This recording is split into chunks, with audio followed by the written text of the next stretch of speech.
माँ सारला पीठरे चली षष्ठी पूजा और चंडीपाठ। जगतसिंहपुर जिलार अधिष्ठात्री देवी माँ सारला आज षष्ठी पड़ुवर माँ पीठरे लगी रही भिड़। सेप्टेम्बर 14 मूलाष्टमी ठारू सेप्टेम्बर 29 महाष्टमी पर्यंत 16 दिन व्यापी माँ पीठरे चलो 16 उपचार पूजा और चंडीपाठ। एने माँ सारला पीठर अधिक सूचना देउछन्ते आम जगतसिंहपुर प्रतिनिधि दीप्ति महांती।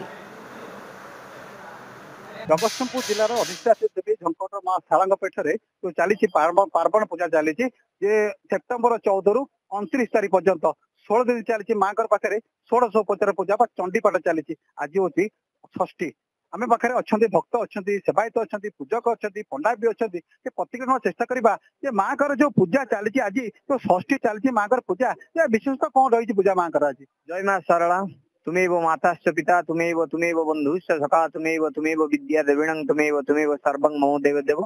माँ सारला होती त्रिशक्ति महाकाली महालक्ष्मी महासरस्वती। माँ तुलसी फूल बेलपति 3 जाक माँ सारला को दि जाए। माँ वर्तमान 16 उपचार पूजा चलती। आज हूँ माँ सारला षष्ठी। माँ संध्या बेले माँ सारला महिषामर्दिनी भेष हे राति 10टार माँ सुनावेश कर सोमवार 29 तारीख दिन माँ सारला पीठर अष्टमी पूजा। हजार हजार संख्यार भक्त आसी माँ सारला दर्शन कर माँ सारला वर्तमान चंडी पूजा चली। नवरात्रि माँ सारला दर्शन कले माँ सारला समस्त भक्त मान मनस्कामना पूर्ण करती रोग व्याधि भक्त मैंने मुक्त हुए। माँ पाक आप बहुत बहुत भल लगे बहुत बढ़िया दर्शन भी पाइलु आज नवरात्रि बहुत भल लगे। ये तो शह शह हजार हजार लोक आसुच्च महाअष्टमी दिन ये प्रबल लोक समागम हम दूरा दूरांतर बहुत लोक आसती माँ ये कहते दिव्य शक्ति प्रदान करती समस्त मनस्कामना पूर्ण करती। तेणु ये समय भक्त आसतु से मनस्कामना पूर्ण हो से आसे आनंद जातु। एक्चुअली आज षष्ठी पूजा आरंभ तेणु यहाँ आमर चैतारी मूला अष्टमी ठार आरंभ हुए 16 दिन दशहरा मुख्य अष्टमी पर्यंत चले कि दशहरा पर्यंत पूजा। तेणु ये आसला माने लक्ष लक्ष लोक अष्टमी दिन देखिए माने लोक जगह मिलबे पूजा चली चंडीपाठ चली ये पूजा राति जो अष्टमी दिन दिन सारा राति सारा खोला रही प्रशासन भी भल सब कम कर चली। तेणु कालिका नाच आमर जो आरंभ होकर कालिका नाच जाते जो लंडा देवल पर्यंत जी। तेणु सेमती कम सब ठीक भाव चली साजसजा बेस भल हो माँ कति आसवा द्वारा आमर बहुत माँ आमर बहुत आमको साहा होती सब विपद आपद माँ होती सरस्वती कांतायिनी माँ लक्ष्मी बेस देखा दिखती। आज हूँ मूलाष्टमी ठार आरंभ हो ये बर्तमान आज षष्ठी पूजा 29 तारीख पर्यटन चलो।